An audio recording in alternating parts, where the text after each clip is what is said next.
बंदीछोड़ सतगुरु रामपाल जी महाराज जी की जय हो। परमेश्वर कबीर साहिब जी की जय हो। सत साहिब सभी को। और एक नई वीडियो लाया हूँ। इसमें हम बात करेंगे विष्णु जी के बारे में और शिव के बारे में भी। शंखचूर्ण नाम का जो दानव था उसके बारे में, कि कैसे शिव जी और विष्णु जी असफल रहे एक दानव को हराने में, और उसको हराने के लिए विष्णु जी को किस तरह की एक्टिविटीज़ करनी पड़ी।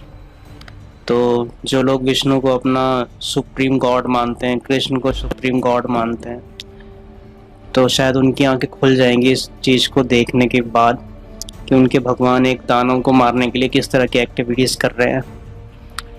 मैंने इसमें अपना कुछ नहीं मिलाया हुआ है मसाला, जो भी है शिव पुराण से आपको बताऊंगा, और आपको विश्वास ना हो तो आप डाउनलोड करके खुद पढ़ सकते हो। तो चलते हैं। श्री कृष्ण के परपदों का अग्रणी जो सुदामा नामक गोप था, जिसे राधा जी ने शाप दे दिया था, वही उनके गर्भ में प्रविष्ट हुआ था। तदंतर समय आने पर साध्वी दंभ पत्नी ने एक तेजस्वी बालक को जन्म दिया। दंभ जो है एक राजा थे, दानवराज, उनका नाम है दंभ, और उनकी पत्नी से बालक उत्पन्न हुआ जिसको बाद में शंखचूर्ण नाम दिया गया। तो यहाँ पे आप देख सकते हैं पिता ने उस बालक का शंखचूर्ण ऐसा नामकरण किया। जब शंखचूर्ण बड़ा हुआ तब ब्रह्मा जी को प्रसन्न करने के लिए भक्ति पूर्वक तपस्या करने लगा। ब्रह्मा जी को देखकर उसने अत्यंत नम्रता से उन्हें अभिवादन किया। उसने ब्रह्मा से वर मांगते हुए कहा, भगवान, मैं देवताओं के लिए अजय हो जाऊं। ब्रह्मा जी बोले, तथास्तु, ऐसा ही होगा। फिर ब्रह्मा जी उसको तुलसी के पास भेजते हैं शादी करने के लिए। फिर वहाँ पे शादी का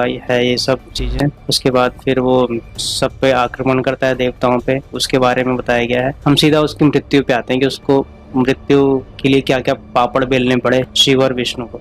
ये रहा। युद्ध से निवृत्त हो विष्णु को प्रेरित करना, विष्णु द्वारा शंखचूड़ के कवच और तुलसी के शील का अपहरण। तो सीधा हम आते हैं ये यहाँ पे। यूं व्यर्थ ही बाण वर्षा करने वाले शिव और शंखचूर्ण का वह उग्र युद्ध सैकड़ों वर्षों तक चलता रहा। मतलब कि 100 वर्षों तक शिव जी से एक दानव नहीं मरा। शंखचूर्ण का वध करने के लिए महाबली महेश्वर ने सहसा अपना वह त्रिशूल उठाया। तब तत्काल ही उनका निषेध करने के लिए यूं आकाशवाणी हुई। एक आकाशवाणी होती है शंकर के लिए, मेरी प्रार्थना सुनिए और इस समय इस त्रिशूल को मत चलाइए। आप स्वामी के द्वारा देव मर्यादा का विनाश नहीं होना चाहिए। महादेव, आप उस देव मर्यादा को सुनिए और उसे सत्य एवं सफल बनाइए।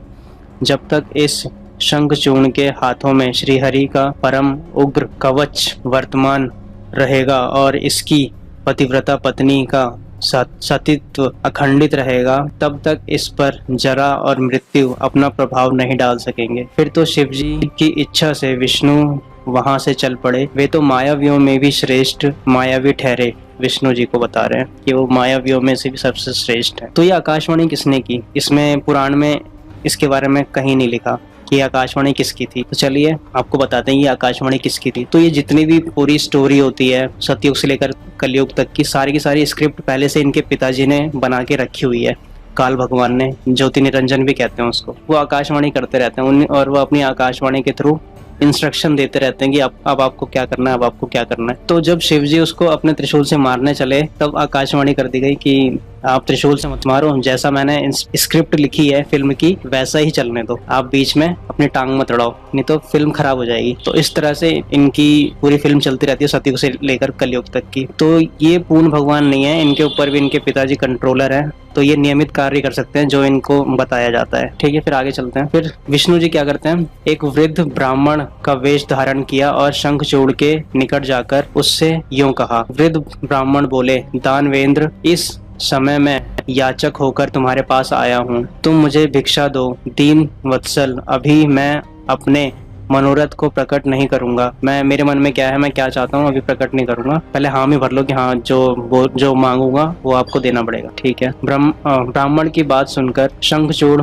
मुख और नेत्र प्रसन्नता से खिल उठे। जब उसने ओम कहकर उसे स्वीकार कर लिया तब ब्राह्मण ने छल पूर्वक कहा, मतलब विष्णु जी ने, मैं तुम्हारा कवच चाहता हूँ। यह सुनकर ऐश्वर्यशाली दानवराज शंखचूड़ ने, जो ब्राह्मण भक्त और सत्यवादी था, वह दिव्य कवच जो उसके प्राण के समान था ब्राह्मण को दे दिया। मतलब अपना कवच निकाल के उसको दे दिया। श्री हरि माया द्वारा उससे वह कवच ले लिया और फिर शंखचूड़ का रूप धारण करके वह तुलसी के पास पहुंचे, मतलब उसकी पत्नी के पास। शंखचूड़ की पत्नी थी तुलसी, तो अब विष्णु जी शंखचूड़ का रूप धारण करके नकली शंखचूड़ बन के उसकी पत्नी के पास पहुंचते हैं। वहां जाकर सबके आत्मा एवं तुलसी के नित्य स्वामी श्री हरि ने शंखचूड़ रूप से उसके शील का हरण कर लिया।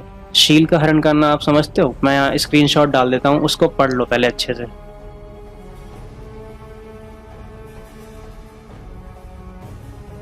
पढ़ लिया होगा, ठीक है। तो शील का हरण मतलब होता है कि इज्जत का हरण करना, एक तरह से धोखे से फिजिकल रिलेशन बनाना, ठीक है। इसी समय विष्णु भगवान ने शंभु से, शिव से अपनी सारी बात कह सुनाई। तब शिव जी ने शंखचूड़ के वध के निमित्त अपना उद्दित त्रिशूल हाथ में लिया। आकाश में चक्कर काटता हुआ वह त्रिशूल शिव जी की आज्ञा से शंखचूड़ के ऊपर गिरा और उसी क्षण उसे राख की ढेर बना दिया। अब यहाँ पे शंखचूड़ रूप बनाकर वह तुलसी के घर की ओर चले। अब यहाँ पे थोड़ा सा और डिटेल में कि उन्होंने कैसे कैसे क्या किया। वहां पहुंचकर उन्होंने तुलसी के महल के द्वार के निकट नगाड़ा बजाया और जय जयकार से सुंदरी तुलसी को अपने आगमन की सूचना दी। उसे सुनकर सती साध्वी तुलसी ने बड़े आदर के साथ झरोखे के रास्ते राजमार्ग की ओर झांका और अपने पति को आया हुआ जानकर वह परमानंद में निमग्न हो गई। इधर देवताओं का कार्य सिद्ध करने के लिए माया से शंखचूड़ का रूप धारण करने वाले भगवान विष्णु रथ से उतरकर देवी तुलसी के